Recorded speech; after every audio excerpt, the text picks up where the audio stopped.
Hey, welcome to Classic Performance. We got a great one for you today. You might have seen the 69 Camaro a little while ago on our channel. We did a full review of this car, told you everything about it and what makes this car so special. But today, we're going to take it for a ride. We're going to go, we got to go to the bank. We got to get some gas. We'll take it out in the country. We'll do some performance runs, and we might even burn down a little bit of rubber off these radial TA tires. So if you're interested in classic cars, maybe you're interested in something from the late 60s, the early 70s, or even in the mid 60s, and you wonder, can I drive this car in today's traffic, on today's roads, at today's speeds, and will it have the performance I want? We're going to answer all those questions right now. So come on, let's go for a ride in the 69 Camaro. Okay, so we're in the Camaro and it's cold, and this car has a manual choke, of course, the thermatic choke. So you'll notice when I start it up, it'll be on a fast idle, and then I'll just tap my foot on the accelerator, and that will knock the idle down. And it's like a two-step idle, so it'll be a fast speed for it to warm up, and then it'll go to a slower speed, and then it's a normal idle setting. Once it's warm, that choke starts to back off. So just get in here and hit the gas one time and turn the key, and she's running. And this is on a fast idle because it's cold, and I just took it out of the garage. I don't know if you can hear that fast idle, but it's much faster than normal, probably about 1300 RPM. So that choke is warming up a little bit, and I just take my foot and I tap the gas, and you can hear it drop down. So now we're kind of at the normal idle, or maybe one step above that. So we're ready to go. We'll just put her in gear and hit the road.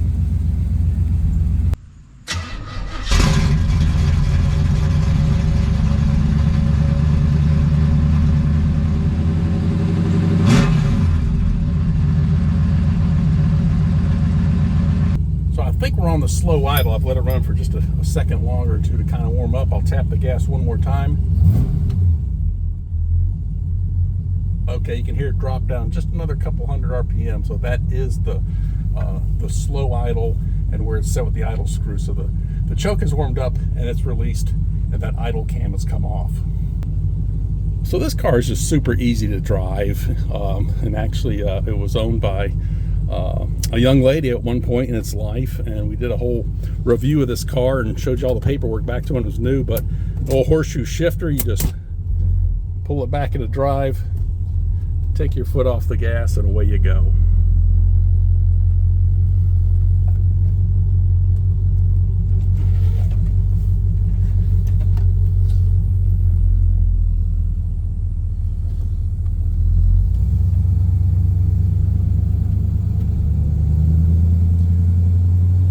You know, the power steering on this car there's almost no feel of the road. It's completely effortless.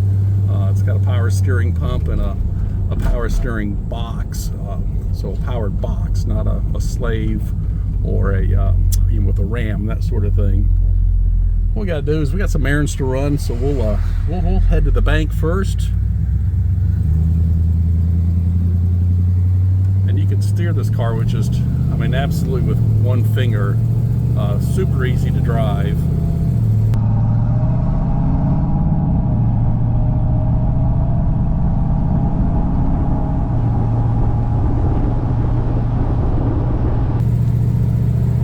And you know, back in '69, you know, gauges were an option. So this car just has a fuel gauge. It actually had a clock when it was restored. The clock wasn't put back in it, but we have the clock. Speedometer, and then all the rest of these lights down here, what they used to call warning lights or idiot lights. So you have a generator light and the alternator light, a brake light, and that sort of thing. Normally in these cars you'd have if you opted for the gauge package, the performance gauge package, you'd have a tachometer right here. Of course your fuel gauge would be right there, and then down in the console, right ahead of the horseshoe shifter, is where you'd have your sawtooth gauges.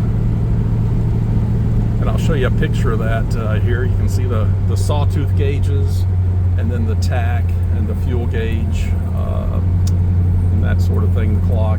You know, there was another option too, where you could just have gotten the tachometer and your fuel gauge would have moved to the center and you would not have had a clock.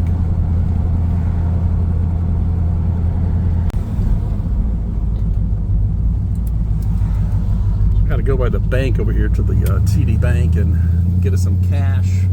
And you know, this car will, you can drive it around very docilely, and it likes to sit in traffic, and it doesn't get hot, it idles fine. But also, this car has a great performance factor to it, which we'll show you here. We'll get a stop at the bank, and then we'll go get us some gas.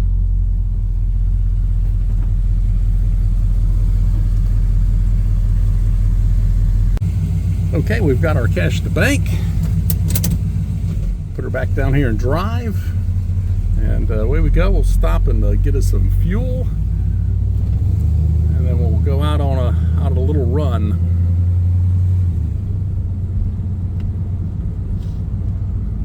This car's got power disc brakes too. We did a whole walk around on this car, which you need to look at. I'll put the link in the description. I'll tell you everything you really need to know about a first gen Camaro. This one in particular, I showed you the paperwork that goes all the way back to really when this car was new. We have a paperwork trail going back of ownership. The car's been in the southeast its whole life, in the North and South Carolina area, so it's nice to have that provenance with it. Okay, we're over here at the Exxon gas station. We'll park in the shade. It's not too warm out today, but shade is always helpful. And it's very interesting where you put the gas in this car. Back in park, turn it off. So interestingly enough, you fuel this car right here below the license plate. Not the most convenient place to fill gas, but you know, back in the 60s, you didn't put the gas in yourself. All stations were first full service, so you just sit in the car and the attendant would come out and put your gas in down here. But today, a very inconvenient place. And if your gas cap didn't seal all the way, when you took off from the gas station with a full tank of gas, everything would spill right out through that lid right there. So anyway, not the best of designs, but that's how it was. Many of them were, especially GM products, below the license plate. All right, so we're good to go.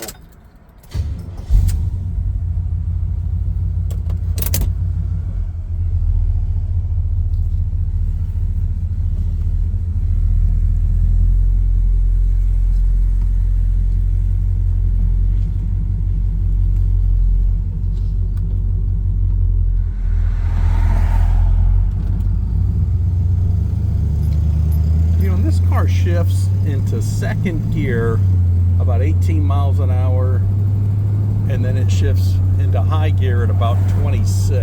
I don't know if that's normal or not. Obviously that kind of depends on what your in gearing is and that sort of thing, but you know, very smooth shifting.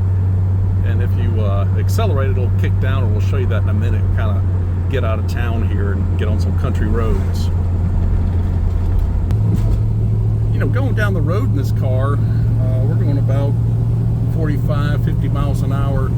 It's really not running too fast. This probably has a 325 type gear in it. If it had a 373 or a 411, it'd be a different ball game. But this certainly does drive nice on the highway, and it also around town's got good power, so a good compromise gear. What we'll do is we'll kind of get to a straighter part of the road, and we'll kind of put the coals to it, give it the beans, and let it downshift. We'll probably downshift from third gear to second gear, so you got to hear the engine and see the acceleration. There was kind of some bumps right there over that bridge. Handles it very nicely. Coil springs up front, leaves in the back. And of course, this car has radial tires on it, much better than what the bias tires of the day would have been in terms of harshness and also handling. We're going to come up to a straightaway right here, and we're going to go ahead and kind of hammer down. It's not too straight, it's got a small curve to it. So I'm going at, I'll slow down to about 45 miles an hour right here, and then just put it to the floor. So that's second gear.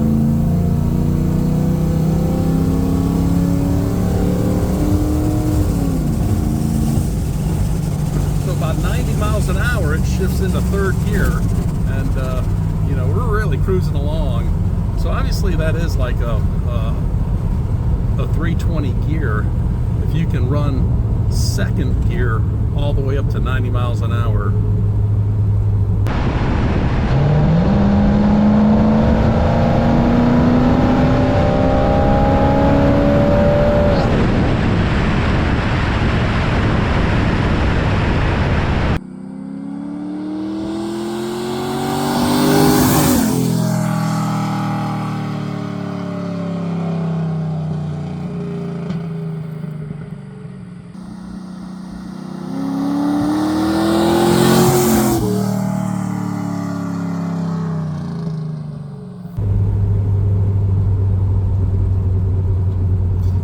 Shift these things manually up, come down to second gear,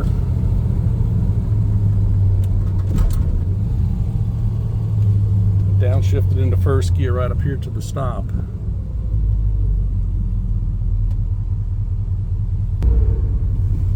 So we'll take off and kind of head down the highway, and we'll just leave it all the way down in first gear right there. It'll hold it in first, and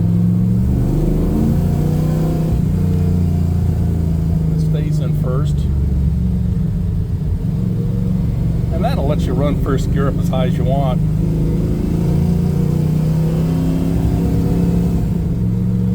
There's second.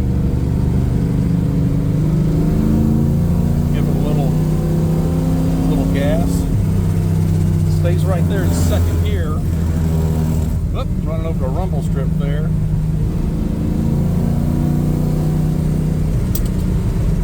And there's third.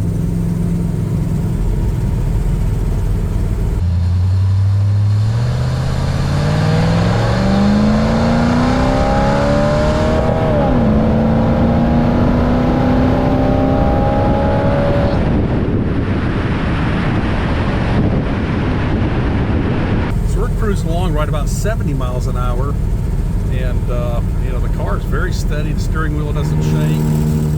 I keep going over the center with the rumble strip. There's cameras a little bit in my line of view, but you can drive this car anywhere, and we certainly have. We've driven this car all over 3 or 4 different states on multiple trips to Atlanta and Charlotte, up in the mountains of North Carolina. It's not too bad on fuel, and just a great, dependable car. Once you get these things tuned up and running, you can drive them anywhere you want. It does have the turbo 350 transmission, and like I said, you want to take a look at some of our other videos, particularly the video of the walk around of this car. We talk about everything about it, including the cold air induction system, the fact that it's got air conditioning, tinted glass, power steering, brakes, disc brakes, what the super sport options are, and that sort of thing. You know, kind of being a warmish day too. We've got our windows up, we've got our ventilation system on and going. The car does have air conditioning.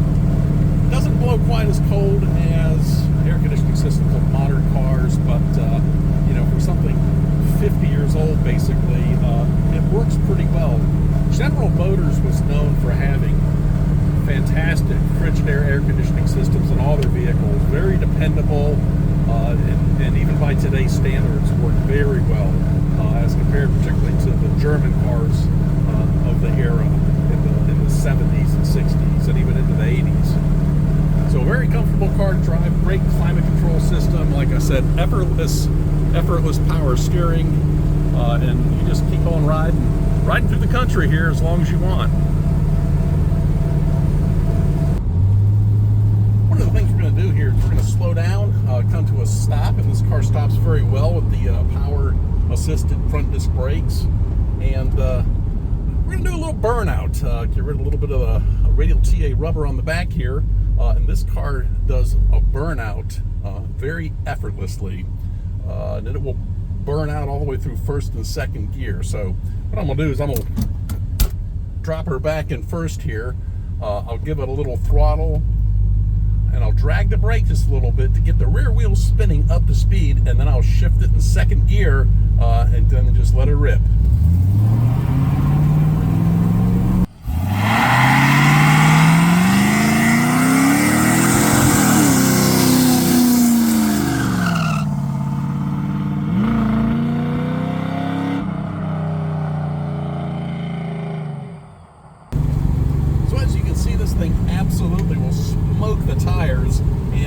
Could you imagine when this car was new back in 1969? These are radial tires, and you had bias ply tires on the car. They would absolutely never get traction. You could probably smoke those tires on all the way through third gear. So this car has incredible performance, even by today's standards.